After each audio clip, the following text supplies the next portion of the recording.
A few hours after these school children wished him a happy birthday, Boris Johnson would enjoy a happier one than most. Thank you very much, everybody. Following this official visit on June the 19th, 2020, ITV News can reveal he was off to another event behind closed doors. Thank you. In the Cabinet room, where the Prime Minister had stood in silence for key workers who died in the pandemic just a few weeks earlier, a nation's sacrifice was about to be forgotten. Just after 2 p.m, this table was laid out with party food from Marks & Spencer. As many as 30 staff gathered around it, ready for Boris Johnson to return. His wife, Carrie, surprised him with a cake and led a chorus of happy birthday, singing, filling the house, where the week before the Prime Minister had struck a very different note, as he outlined what fresh guidance did and did not allow. Meeting inside other people's homes, because that remains against the law. But not, it seems, for the Downing Street designer, whose styling's already sparked a separate scandal. ITV News understands Lulu Lytle joined the party, in between redecorating the Prime Minister's flat. We're told the event that afternoon lasted 20 to 30 minutes, but later that evening, ITV News understands family friends also went up to the Prime Minister's residence, though Downing Street deny this.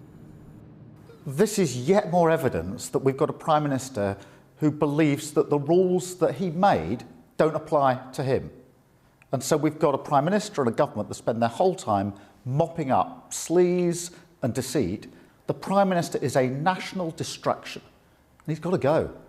Among those who did change birthday plans that year, the Queen, who watched her scaled-back celebrations without family. Hey, you're 90 today, Emily. And millions more of us, like Jackie, who we filmed wishing her mum happy birthday over a video call. Dementia means it's the last she'd have been aware of. He's got memories of his birthday. My memories is on there, where I just cry every time I watch them. That's my memories of my mum.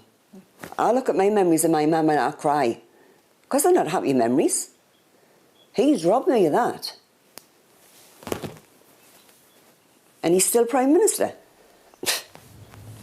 He is, for now, but how many more birthdays will Boris Johnson spend in here? Yeah, that there is the question, isn't it, Paul? I mean, how serious could this be for the Prime Minister? Well, I think there's a real risk it could be terminal for his premiership, Charlene. You know, little more than a month ago, he stood up in Parliament. He said he certainly broke no rules. Well, whatever his birthday wish may have been, the rules did apply to him, and this party doesn't seem to have complied with them.